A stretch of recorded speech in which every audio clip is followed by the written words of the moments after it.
الحمد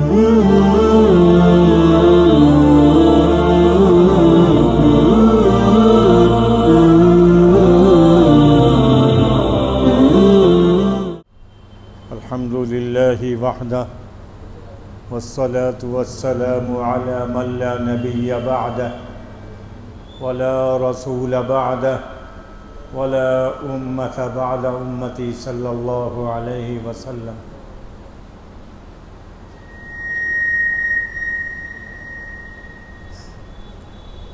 میرے دینی بھائیوں،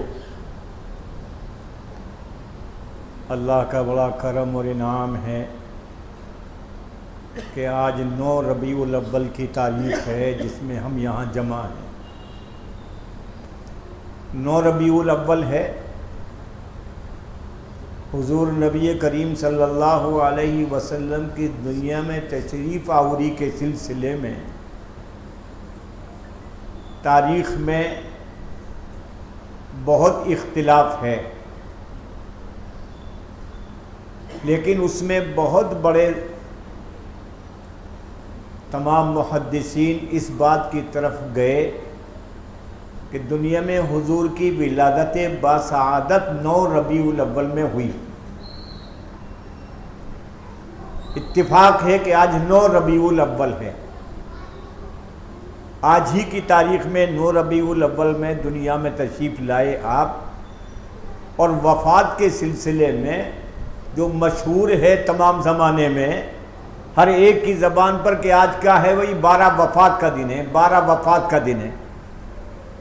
کوئی آدمی یوں نہیں کہتا کہ آج جو ہے وہ حضور کے پیدائش کا دن ہے، بلکہ سب کی زبانوں پہ جس سے بھی پوچھو تو 12 وفات کا دن ہے۔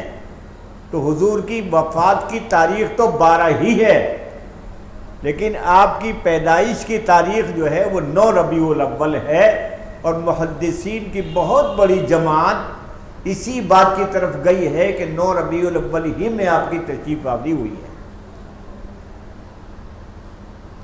بہرحال سیرت کے عنوان پر ربیع الاول کے مبارک مہینے میں ہم لوگ بیٹھ جاتے ہیں اور سیرت کی تقریریں سن لیتے ہیں،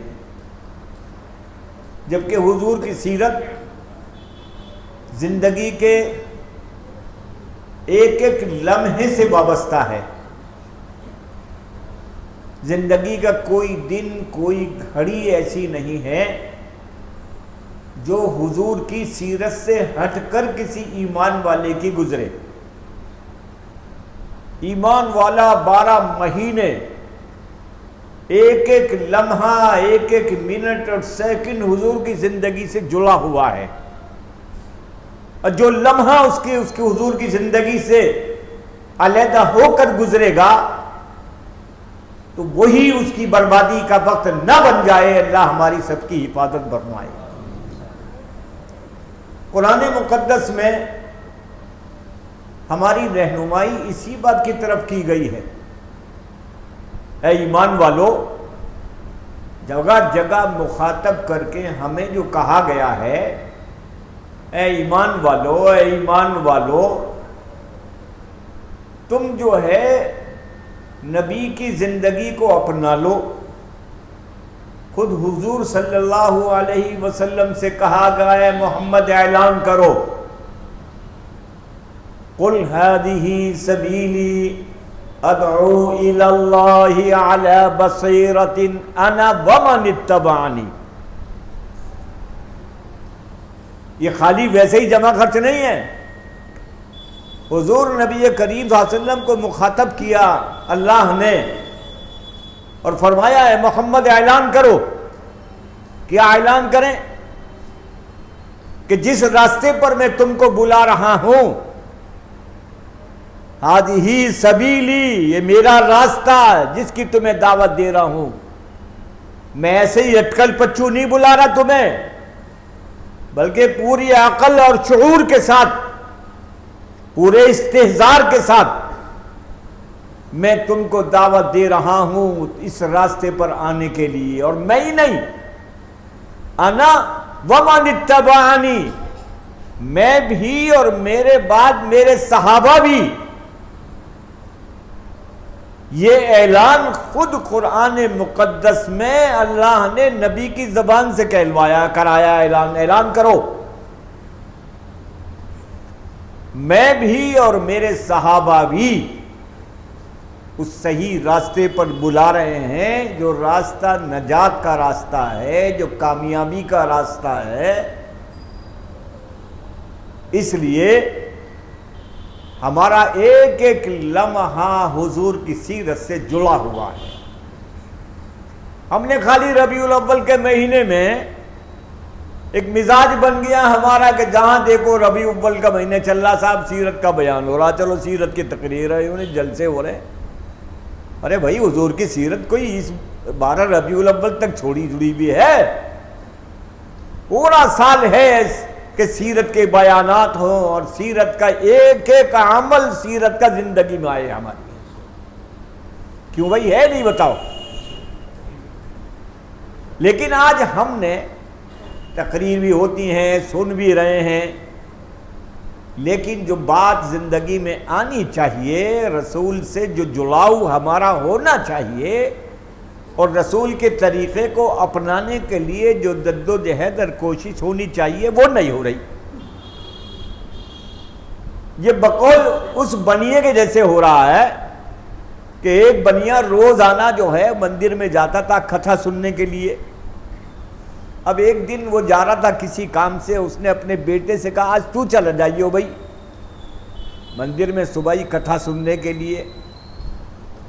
اب وہ جو گیا تو جانے کے بعد میں اتفاق سے اس دن جو ہے مندر کے سادھو جی نے گائے کی پوترتا بیان کی کہ گائے کیسی پوتر ہے، جس چیز میں منہ ڈال دے وہ کتنی پوتر ہو جاتی ہے، اور بھگوان نے کیسا ہمارے اوپر کرم کیا، ہمیں گائے جیسی نعمت دی ہے۔ وہ خوب بیان کیا انہوں نے۔ وہ بیٹا جو ہے یہ سب سن کے آیا۔ اب اتفاق سے اس کی دکان جو ہے کھل چونی وغیرہ کی دکان تھی، تو بیٹا آیا وہاں سے اور آ کے دکان کھول کر بیٹھ گیا۔ تھوڑی دیر کے بعد ایک گائے آئی اور اس نے جو ہے وہ اپنا چونی میں اپنا منہ ڈالا اور کھانا شروع کر دیا۔ اب بیٹا دیکھ رہا بیٹھا ہوا، اتفاق سے اسی وقت وہ لالا بھی آ گیا، دیکھا لالا کہ بھئی گائے کھا رہی ہے اور بیٹا بیٹھا ہوا تماشا دیکھ رہا۔ اس نے ہاتھ کے ساتھ ہی ڈنڈا اٹھایا اور ایک مارا اپنے بیٹے کے آگے، اور مارنے کے بعد اس کے جو ہے پھر گائے پہ اس نے ڈنڈے بجا دیے، اور پھر بیٹے سے کہہ رہا ابے تو دیکھ نہیں رہا، اندھا ہو رہا ہے، تیرے سامنے گائے جو ہے یہ سب کھل چونی کھا رہی ہے، تو اسے ہٹا نہیں رہا۔ اس نے کہا ارے بابا میں تو آج تو نے مجھے مندر میں بھیجا تھا، ابے میں مندر میں گیا تھا تو آج جو ہے پنڈت جی نے گائے کی پوترتا بیان کی، کیسی پوتر گائے ہے۔ تو بنیے نے اپنے سر میں ہاتھ مارا، ہائے رام ہائے رام، ابے میں تو 40 سال سے جا رہا ہوں، جس دن وہاں سے میں جب اٹھ کے آؤں وہیں جھاڑیاں ہوں کپڑا، ابے وہیں کپڑا مندر میں جھاڑ کے آ جاتا ہوں، آ کے بیٹھتا ہوں دکان پہ۔ ابے تو ایک ہی دن میں گیا، تو ایک ہی دن کے اندر دکان کو ناش کرنے پہ تل گیا۔ تو بھیا یہی حال ہمارا بھی ہے، ہم تقریریں سنیں گے 2 گھنٹے 3 گھنٹے، لیکن بھائی صاحب مسجد سے نکلنے کے بعد جو کچھ سنا تھا وہ وہیں چھوڑ کے چل دے، اسے پھر مسجد سے باہر اسے نہیں یاد رہتی میں کیا سن کے آیا، اور 24 گھنٹے کی زندگی میں کون سی باتیں ہیں جن کو مجھے اپنانا چاہیے۔ آج سب سے بڑا فرق یہ ہو رہا ہے کہ مسجد کی زندگی اور مسجد سے باہر کی زندگی دونوں علیحدہ ہیں ہماری، اور جب تک مسلمان کی زندگی مسجد سے باہر کی زندگی مسجد کے مطابق نہیں بننے کی، یہ مسلمان نہ ترقی کر سکتا ہے، نہ مسلمان کے اوپر اللہ کی مدد آ سکتی ہے۔ یہ کھلا اللہ کی طرف سے اعلان ہے۔ مسجد سے اندر آئے گا، بڑے خشوع خضوع سے نماز پڑھے گا، سنتیں بھی پڑھے گا، نفل بھی پڑھے گا، بڑی دعائیں کرے گا، سارے کام مسجد میں کرے گا یہ، اور مسجد سے باہر نکلتے کے ساتھ ہی پھر اس کا حال یہ ہے کہ یہ حرام کمائی بھی کرے گا، لوگوں کو تکلیفیں بھی پہنچاوے گا، گالیاں بھی دے گا، لوگوں کے مال بھی مارے گا، جھوٹ بھی بولے گا، جتنی بدتمیزیاں ہو سکتی ساری کرے گا. لیکن وہی جب مسجد میں آئے گا تو واہ واہ بڑا اللہ والا بن کے مسجد میں نماز پڑھے گا. وہاں اسے سنتیں بھی یاد رہیں گی، وہاں اسے نفل بھی یاد رہے گی، خشوع خضوع بھی نماز میں وہ اپنی کرے گا. حالانکہ نماز کا بھی حال یہ ہو گیا ہے ہماری کہ امام صاحب نماز پڑھا رہے ہمارے، اتفاق سے امام صاحب کو جو ہے وہ نماز کے پڑھانے میں کچھ جو ہے مغالطہ ہوا کہ 3 رکعت ہوئیں یا 4 رکعت ہوئیں. سلام پھرنے کے بعد چیمگوئیاں ہونے لگی، کچھ کہنے لگے 3 رکعت ہوئی ہیں، کچھ کہنے لگے 4 ہوئی ہیں. ایک بندہ کھڑا ہوا، اس نے کھڑے ہونے کے بعد کہا ہاں بھائی نکہ جی ایک بات سنو، سچی سچی رکعت ہوئی ہیں 3. نکہ بھائی تو اتنی مضبوطی کے ساتھ کیسے کہہ رہا ہے یہ بات؟ نکہ جی میں اس لیے کہہ رہا ہوں، میرے 4 ٹھیے لگتے ہیں منڈی میں میں روزانہ عشاء کی نماز میں 4 ٹھیوں کا حساب کر لیتا ہوں. آج 3 ٹھیوں کا حساب ہوا میرا، اس لیے رکعت ہوئی ہے 3. پکی بات یہ ہے. کیوں بھائی بتاؤ، ہے نہیں یہ ہماری نماز کا حال یہ ہے. خشوع اور خضوع تو دور کی بات، نماز کی نیت باندھتے کے ساتھ ہی ساری خرافاتیں نمازی کے اندر آئے گی. اس لیے بھائی ہماری نماز بن جائے. وہ جب بنے گی جب مسجد سے باہر کی زندگی مسجد کے مطابق بنے گی.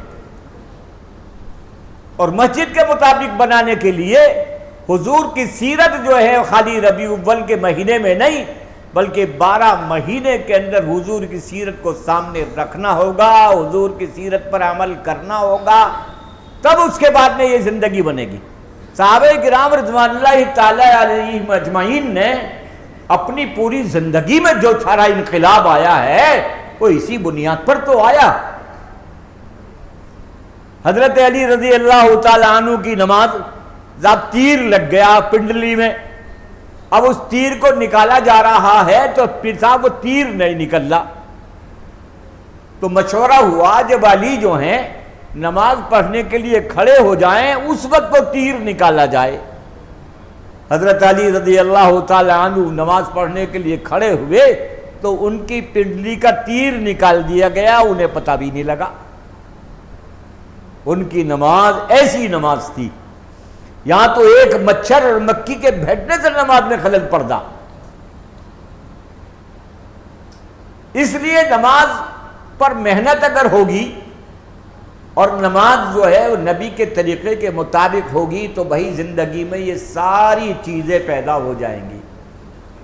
نبی کریم صلی اللہ علیہ وسلم کے بارے میں قرآن نے یوں فرمایا کہ نبی تمہیں جس بات کا حکم کرے ما آتاکم الرسول فخذوہ وما نہاکم عنہ فانتہوا، نبی تمہیں جس بات کا حکم کرے تو اس بات کو مان لو، لے لو، اس پر عمل کر لو، اور تمہیں جس چیز سے روکے اس سے رک جاؤ. اگر تمہاری زندگی میں یہ چیز آ رہی ہے تو تمہاری دنیا بھی کامیاب ہے اور آخرت بھی کامیاب ہے. اور یہ ایک ہی جگہ نہیں ہے، پورے قرآن نے 50 جگہ بار بار اس کا مکلف بنایا کہ تم نبی کے طریقے کو کیسے اپناؤ گے، کیا کرو گے.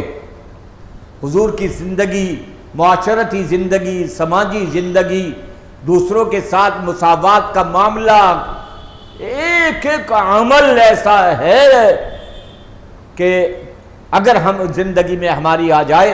قرآن کریم کی سورہ نساء میں نبی کریم صلی اللہ علیہ وسلم کو مخاطب کر کے کہا جا رہا ہے وَاعْبُدُوا اللَّهَ وَلَا تُشْرِكُوا بِهِ شَيْئًا وَبِالْوَالِدَيْنِ إِحْسَانًا وَبِذِي الْقُرْبَى وَالْيَتَامَى وَالْمَسَاكِينِ. نبی کریم صلی اللہ علیہ وسلم کو مخاطب کر کے کہا جا رہا ہے اے محمد دیکھنا، ایک تو اللہ کی عبادت کرو، اس میں کوئی شرک کی بات نہیں ہوگی. دوسرے فرمایا اپنے والدین کے ساتھ میں حسن سلوک کرو. والدین کا کتنا بڑا مقام، کتنا بڑا درجہ قرآن کریم ہی کے اندر اللہ نے ایک آیت میں یہاں تک فرمایا، جہاں اپنی عبادت کا حکم کر رہا ہے اللہ، وہیں اس کے بعد یوں فرمایا کہ اپنے والدین کا احسان کا معاملہ کرو، وَقَضَىٰ رَبُّكَ أَلَّا تَعْبُدُوا إِلَّا إِيَّاهُ وَبِالْوَالِدَيْنِ إِحْسَانًا، اپنے والدین کے ساتھ میں احسان کا معاملہ کرو۔ کیوں کرو؟ إِمَّا يَبْلُغَنَّ عِندَكَ الْكِبَرَ أَحَدُهُمَا أَوْ كِلَاهُمَا فَلَا تَقُل لَّهُمَا أُفٍّ وَلَا تَنْهَرْهُمَا وَقُل لَّهُمَا قَوْلًا كَرِيمًا۔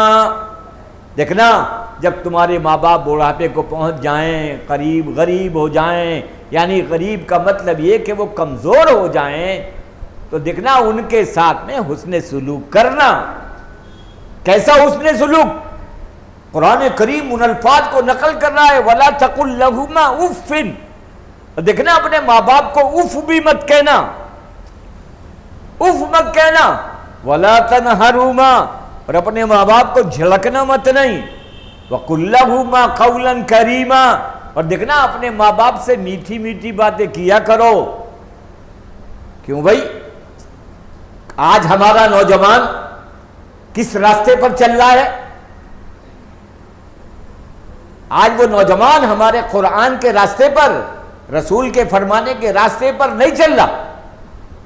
ہاں وہ تو واٹس ایپ یونیورسٹی سے جو اسے سبق مل رہا ہے وہ اس پر چل رہا ہے، پوری رات اپنا موبائل میں لیے بیٹھے ہیں، سڑک کے کنارے بیٹھے ہیں، گلی کوچوں میں بیٹھے ہیں، اپنے گھر پر بیٹھے ہیں، کوئی پرواہ ماں باپ کی نہیں ہے، بس اپنی میں مگن ہے اس طرح سے۔ ہاں عجیب صورتحال ہو گئی، ماں باپ کی پرواہ نہیں، بڑا اللہ والا بندہ جماعت میں بھی جا رہا ہے اور دین کے کام بھی کر رہا، ارے ماں باپ تیرے پریشان حال ہیں، تو ان ماں باپ کی پرواہ نہیں کر رہا، منہ پہ مار دی جائیں گے تیرے سارے اعمال اگر تو ماں باپ کو پریشانی میں چھوڑ کر کوئی بھی خیر کا کام کرنے کے نکل رہا ہے تو تیرا کوئی کام اللہ کے نزدیک قابل قبول نہیں۔ ماں باپ کی خدمت اصل قابل تیری ہے جو ہے یہ ہے اس وقت میں تو۔ اس لیے ہمارا نوجوان آج اس راستے سے بھٹک چکا ہے، بالکل کوئی اہمیت ماں باپ کی اس نوجوان کی نگاہ میں نہیں۔ یہ ساری ہماری کوتاہی اور ہماری کمی کا نتیجہ ہے بھائی۔ اس لیے اللہ نے آج ہمیں جو دین دیا، مذہب دیا، نبی کی زندگی دی، قرآن دیا، ہمیں قرآن سے ہماری وابستگی۔ ابھی آپ نے دیکھا قاری صاحب قرآن کی تلاوت فرما رہے تھے، قرآن کریم کی جو خصوصیت ہے اور قرآن کی جو نورانیت ہے خود قرآن بیان کر رہا اسے۔ انما المؤمنون الذین اذا ذکر اللہ وجلت قلوبہم وَإِذَا تُلِيَتْ عَلَيْهِمْ آيَاتُهُ زَادَتْهُمْ ایمانا، ایمان والے جب ان کے سامنے قرآن کی تلاوت ہو لیے تو ان کے دل جو ہیں منور ہو جاتے ہیں۔ قرآن کے اچھا پڑھنے والا کوئی قاری اگر بیٹھ جائے اور ایمان ہو دل کے اندر اور اس ایمان کا تعلق اللہ سے صحیح معنی میں جڑا ہوا ہو تو ایک ایک ایمان والے کا دل پھڑکنے لگتا ہے، اس کی تلاوت سے جو اس کے اندر نورانیت پیدا ہوتی ہے قرآن کی برکت سے یہ نظر آتی ہے۔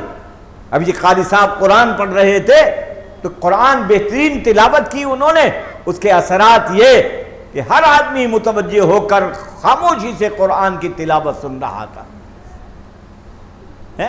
وَإِذَا تُلِيَتْ عَلَيْهِمْ آيَاتُهُ زَادَتْهُمْ ایمانا، اب جب قرآن کریم کی آیات تلاوت ہوتی ہیں تو اس کے ایمان میں کیفیات پیدا ہوتی ہیں،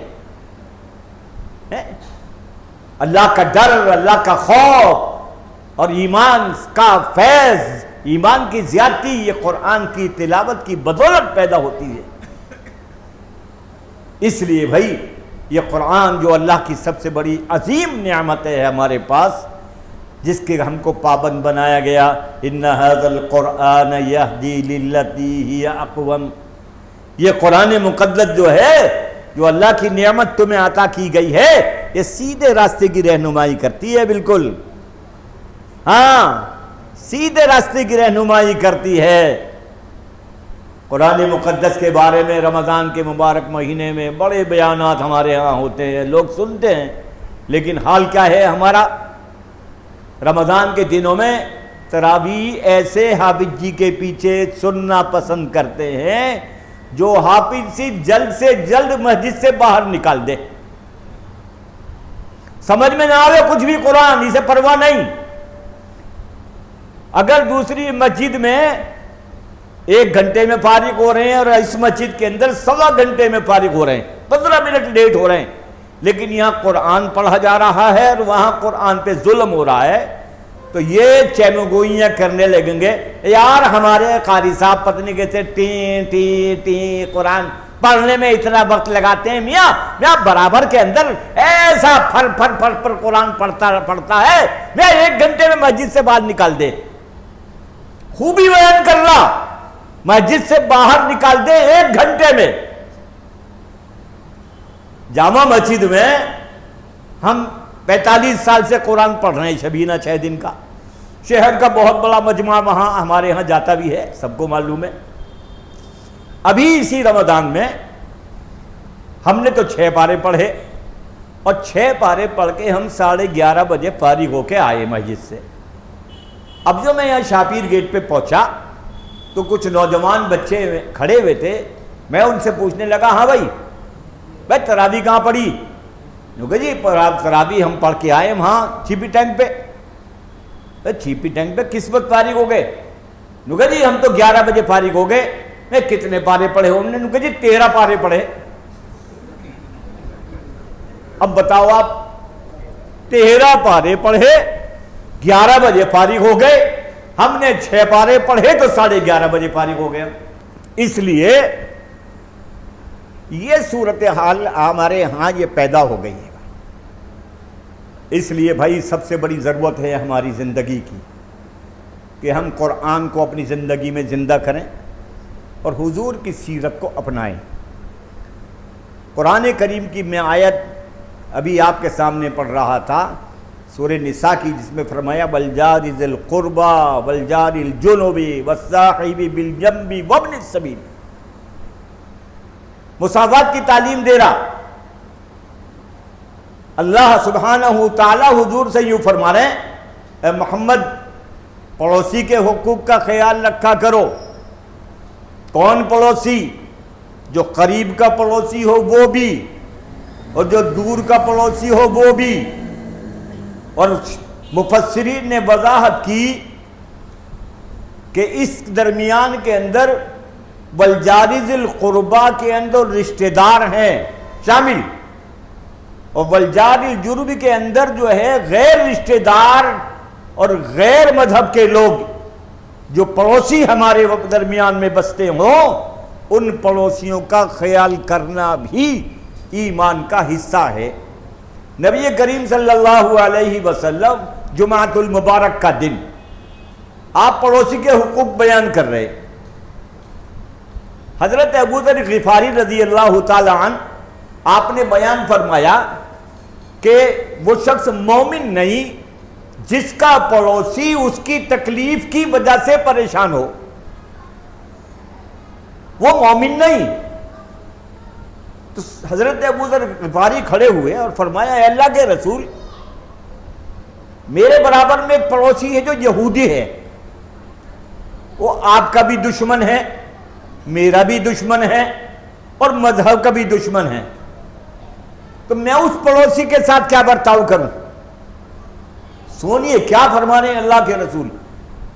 حضرت ابو ذر کہہ رہے ہیں جو پڑوسی میرے برابر میں رہتا ہے یہودی، اے اللہ کے رسول آپ کا بھی دشمن، میرا بھی دشمن، اور مذہب اسلام کا بھی دشمن ہے، اسلام کے خلاف ہمیشہ ریشہ دمانیاں کرتا ہے، میں اس کے ساتھ کیا معاملہ کروں؟ اللہ کے رسول نبی کریم صلی اللہ علیہ وسلم نے حضرت ابو ذر سے فرمایا، اے ابو ذر، تیرے گھر میں جو سالن اچھا بنا کرے اس پڑوسی کے گھر بھی پہنچایا کر، اگر بوٹی نہ ہو تو شوربہ بھیج دیا کر، آپ پھر کہہ رہے ہیں اللہ کے رسول وہ دشمن ہے. فرمایا ابو ذر وہ تیرا پڑوسی ہے، اس پڑوسی کے ساتھ تجھے یہ معاملہ کرنا ہے. کیوں بھائی؟ ایک پڑوسی یہودی دشمن کے لیے اللہ کے رسول کی تعلیمات یہ کس درجے آپ حکم فرما رہے ہیں. یہ قرآن کریم میں فرمایا والجار ذی القربى والجار الجنب، اس سے آگے فرمایا والصاحب بالجنب وابن السبیل. وہ پڑوسی کہ تم سفر کر رہے تھے ٹرین کے اندر، وہ تمہاری برابر میں کھڑا ہوا تھا، تھوڑی دیر کے لیے تمہارا ساتھ ہوا اس سے. تم بس میں سفر کر رہے تھے، تھوڑی دیر کے لیے تمہارا ساتھ ہوا، چاہے وہ مذہبی اعتبار سے تمہارے خلاف ہو، لیکن اے اللہ کے رسول اس کے ساتھ بھی بہتری کا معاملہ کرنے کا حکم فرمایا. یعنی جو راستے میں سفر میں ساتھ ہو گیا ہے، اس سفر میں ساتھ مسافر کے ساتھ بھی اچھائی اور بہتری کا معاملہ، مساوات کا معاملہ کیا جائے گا. یہ تعلیمات اللہ کے رسول کی ہمارے لیے ہیں، لیکن آج ہماری زندگیوں سے ساری چیز نکل گئی. اپنوں کے ساتھ اس کی مساوات ختم ہو گئی، دوسروں کے ساتھ تو کیا کرتا ہے. اخلاق اتنے گر چکے ہیں کہ جس کی کوئی انتہا نہیں ہے. بد اخلاق اتنا ہو گیا ہے یہ اپنی ذات سے پڑوسی کو تکلیف پہنچانے پہ تلا ہوا رہتا ہے. گاڑی دے دی اللہ نے، پیسے والا ہو گیا تو صاحب گھر کے دروازے پر گاڑی کھڑی کر دے گا لا کے. راستے میں گزرنے کے لیے ہر ایک کو پریشانی ہو رہی. لیکن نہیں، یہ ٹھاڑا ہے تو ٹھاڑا ہونے کی وجہ سے یہ ہر ایک کو تکلیف پہنچا رہا ہے. کوئی رعایت اس کے ساتھ یہ نہیں کر رہا کسی کی بھی. یہ اسلام کے خلاف ہے، اسلام کے مطابق نہیں اس کا یہ عمل. ارے جس اسلام نے راستے سے پتھر کے ہٹا دینے کو صدقہ بنایا ہو، تکلیف دہ چیز کے ہٹا دینے کا حکم فرمایا ہو اور اس پر نیکی ملنے کا وعدہ کیا ہو، آج تکلیف دہ چیز راستے میں پیدا کرتا ہے مسلمان، جگہ جگہ پیدا کرے گا. اس لیے 24 گھنٹے کی زندگی ہماری جو ہے وہ حضور کی سیرت کے مطابق جب تک نہیں آئے گی، اور مساوات جو ہے جب تک ایک دوسرے کے ساتھ میں اچھائی کا، بہتری کا اور دوسرے لوگوں کے ساتھ اخلاقی صحیح کردار پیش نہیں کرے گا، یہ مذہب اسلام نہ تو ان کی زندگی میں جاوے گا نہ میری زندگی میں باقی رہے گا. آج جو حالات سارے بن رہے ہیں پورے ملک میں، جو نفرت کا ماحول پورے ملک میں ہمارے خلاف چل رہا ہے، اس نفرت کے ماحول کے بنانے میں ہمارا کردار سب سے زیادہ اس کے اندر دخیل ہے. اخلاق نہیں ہے ہمارے ہاں. قرآن کہتا ہے وَمَنْ أَحْسَنُ قَوْلًا مِّمَّنْ دَعَا إِلَى اللَّهِ وَعَمِلَ صَالِحًا. یوں فرمایا اس آدمی سے بڑھیا بات کس کی ہو سکتی ہے؟ وَمَنْ أَحْسَنُ قَوْلًا مِّمَّنْ دَعَا إِلَى اللَّهِ، جو لوگوں کو اللہ کی طرف بلاتا ہو، اور پھر آگے فرمایا جو اچھائی کی طرف رہنمائی کرتا، عمل صالح کرتا ہو. ایک طرف تو دین کی دعوت اپنے کردار سے، اپنی زبان سے، اپنے عمل سے یہ سب چیز کر رہا ہو، اور اس کے ساتھ پھر یہ ادفع باللتی ہی احسن، قرآن فارمولہ دے رہا ہے ادفع باللتی ہی احسن.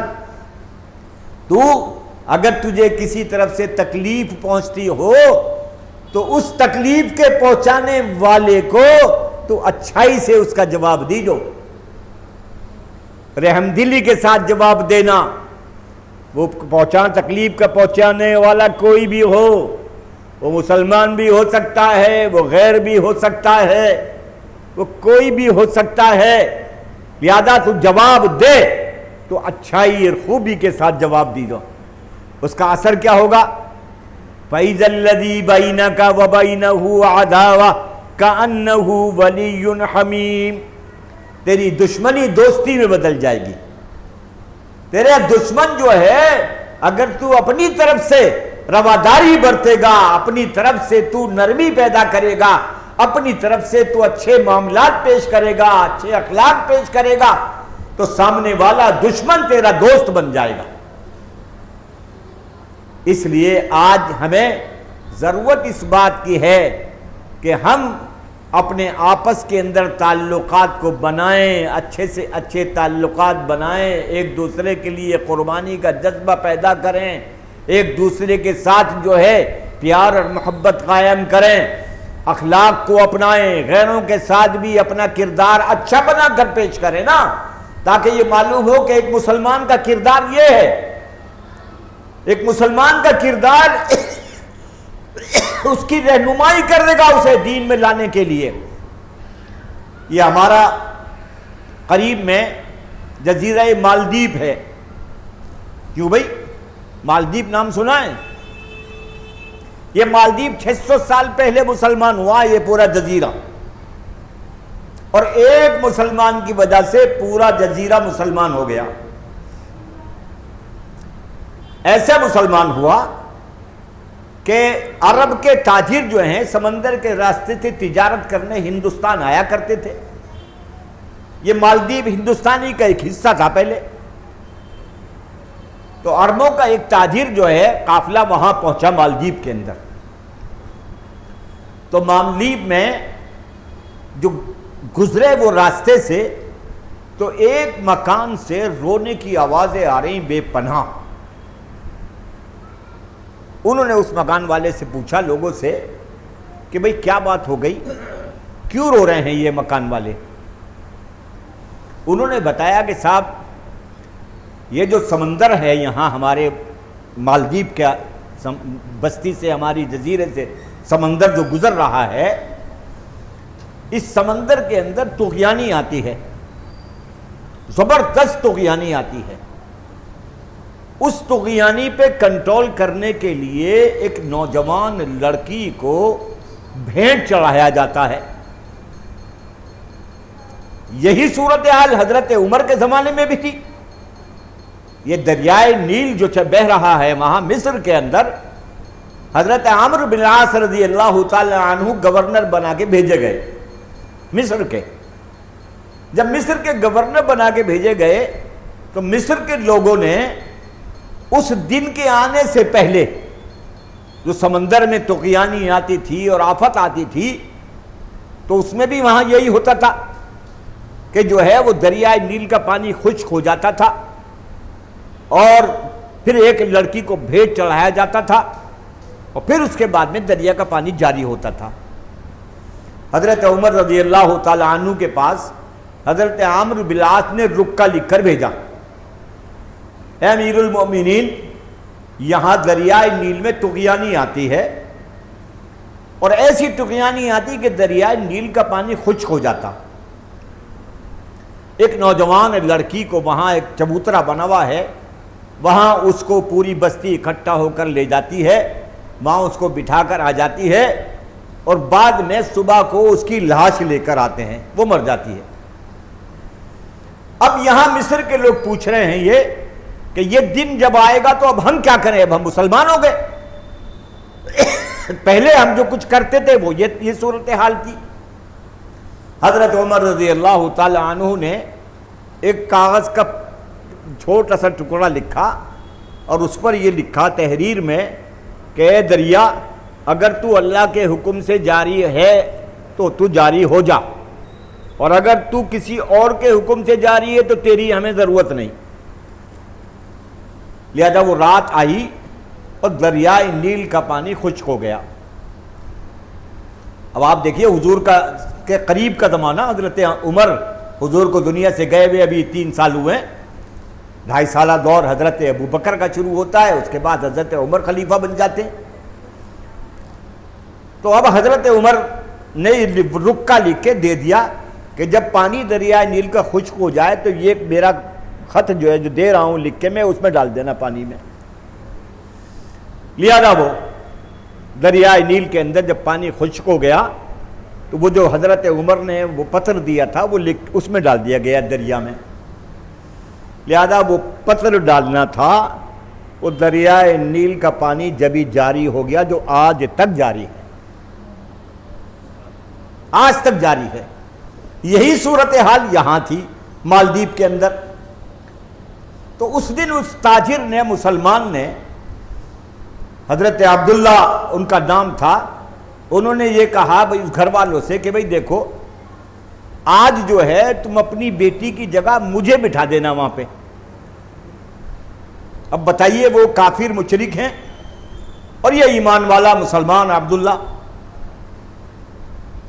لوگوں نے کہا بھائی یہ کیسے؟ نو کہ جی آپ مجھے بٹھا دیجئے، مجھے اپنے لڑکی کے کپڑے پہنا دیجئے۔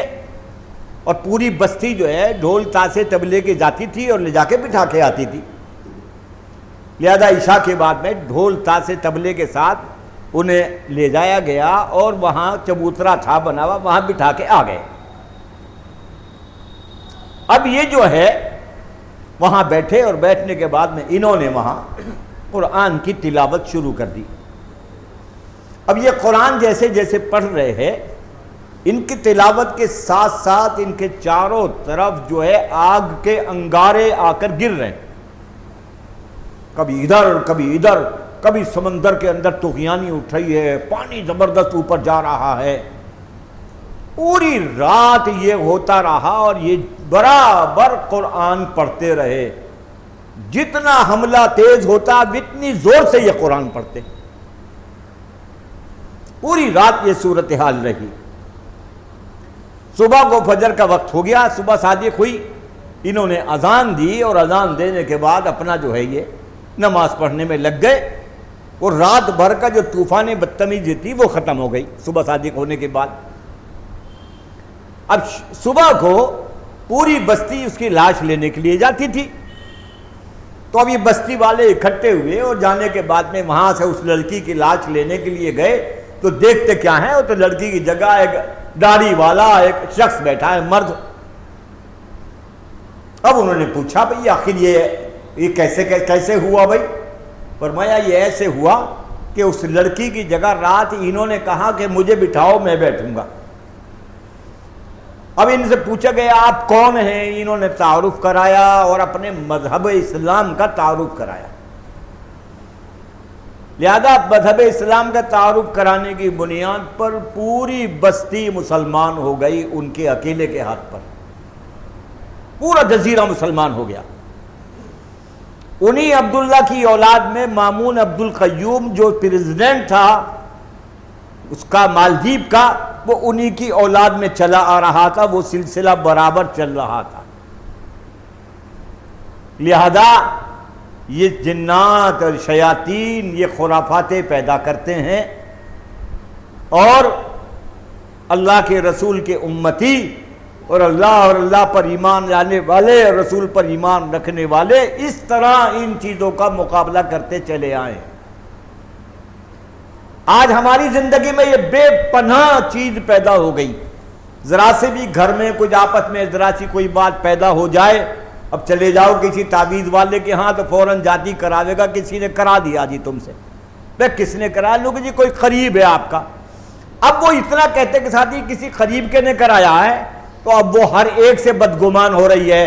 وہ اپنی بھابھی کو بھی سوچ رہی، ہو سکتا بھابھی نے کرا دیا ہو، میری کبھی ان سے بات خراب ہوئی تھی، کبھی اپنی دوسری بارے میں سوچ رہی، کبھی اپنی ساس کے بارے میں سوچ رہی، اور یہ تعویذیں سارے کے سارے گھروں میں فساد پیدا کر دیتے ہیں۔ کس نے کرایا؟ صاحب کسی قریبی نے کرایا تمہارے۔ اب وہ قریبی کون سا ہے یہ تو بتا دے، لیکن وہ قریبی ہے کرانے والا۔ اس طرح یہ جو ہے بدگمانیاں پیدا کر کر کے نفرتیں پیدا کی جاتی ہیں ہمارے درمیان میں۔ یہ سب خرافاتیں ہیں، ان خرافاتوں کا کوئی تعلق اسلام سے نہیں۔ نئے جنات اتنے فالتو ہیں کہ یہ ہر گھر کے اندر جو ہے یہ بسڑی پھیلاتے پھریں گے۔